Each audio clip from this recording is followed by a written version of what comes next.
A very warm welcome to my channel, War Chronicle. Today we are going to talk about the only war that India has lost, the Sino-Indian War of 1962. The war was fought between India and China. It was fought over the border dispute, and it lasted from October 1962 to November 1962. So just 1 month war. But what makes this war special is the fact that it was a Blitzkrieg. What is a Blitzkrieg? It's a German word which means lightning war, a military tactic of achieving a swift victory through the concentrated use of overwhelming force. This was done by China. They achieved a swift victory through the concentrated use of their overwhelming force. So who initiated the war? Well, both sides blame each other. I'm not going to go into the details of who is at fault and whose side is right. My intention is not to hurt anyone's sentiments or feelings. So let me tell you what actually happened. Both sides were blaming each other. So both sides decided to settle the matter once and for all. And how did they do that?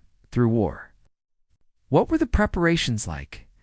Now, unlike wars in Europe, where countries could mobilize their armies easily, this was a Himalayan terrain.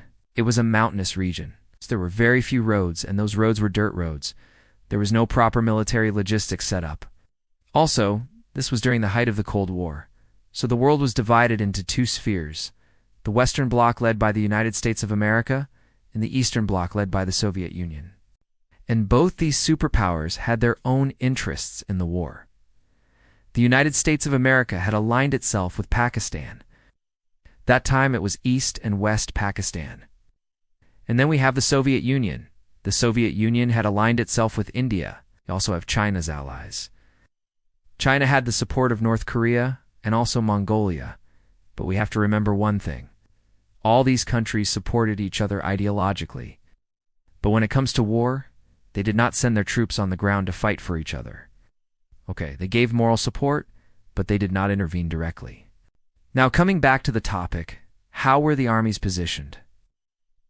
Now if you look at the map of India, there are three main fronts along which the war was fought: the Western sector, the Middle sector, and the Eastern sector. In the Western sector, we have Jammu and Kashmir, Ladakh, and Himachal Pradesh. In the Middle sector, we have Uttarakhand and Uttar Pradesh. And in the Eastern sector, we have the state of Arunachal Pradesh. These are the three main fronts along which the war was fought. What was the Indian strategy? The Indian army was already deployed along these borders, because there was already a state of war. As I told you, these regions were very hard to reach. There were no proper roads. So the Indian army had already anticipated a Chinese attack, so they had laid mines along these regions. They had also built fortifications and bunkers along the line of actual control. What was the Chinese strategy? The Chinese strategy was quite the opposite. They did not prepare. Okay. There were no fortifications. There were no bunkers. Why? Because they wanted to achieve a swift victory. They wanted to achieve a Blitzkrieg. So they did not bother about laying landmines or making fortifications or bunkers. The Chinese came up with a plan. They decided to attack on three fronts, like I told you. The Western, Middle, and Eastern sector. But the major chunk of their attacks will be along the Middle and Eastern sector. They would attack along the Middle and Eastern sector. And why these two sectors? Because along these two sectors, the Indian forces were less. Then the Chinese also made a calculation. They knew that the Indian forces would come to their rescue. So they needed more time. They needed time to capture these regions. So that is why they launched the attack along the Middle and Eastern sector. What happened next is really surprising. The Chinese attacked, and within 3 days they had captured all of Ladakh. It was a surprise attack. The Indians were taken by surprise. And why did the Indians lose? They lost because they did not anticipate that the Chinese would keep their promises. Until now, the Chinese had always respected the line of actual control. They never violated it. But this time, they did. And the reason why the Chinese kept to their promise until now was because they did not want the war to become a religious war. Remember, China is a communist state. They do not believe in religion. The people of Ladakh are predominantly Buddhist. If the Chinese had attacked Ladakh, then this war would have become a religious war, and that would have been a disaster for them. But since they attacked other regions, this war was not considered a religious war. So the first 3 days were a total surprise. The Chinese captured all of Ladakh.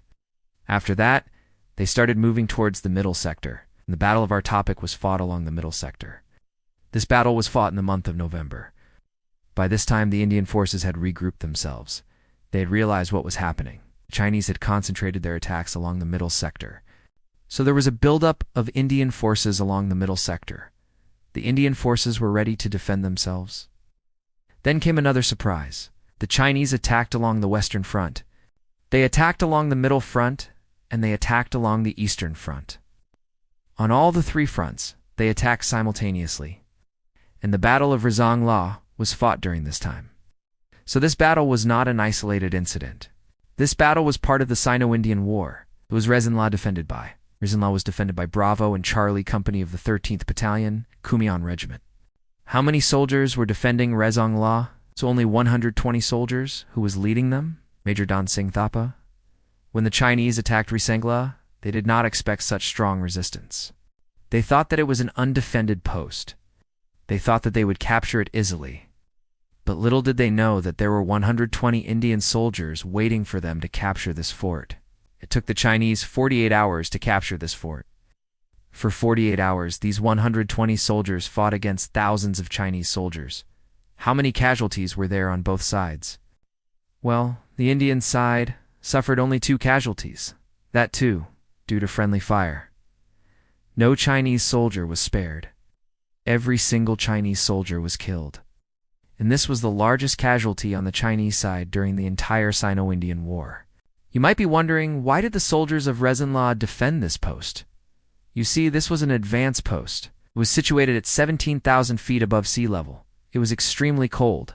The temperatures dipped below 10 degrees Celsius. But still, these soldiers did not leave their post. Why? Because they knew that the Chinese were advancing further. If they left the post, then the Chinese would have entered into the plains. What happened after the Battle of Rezangla?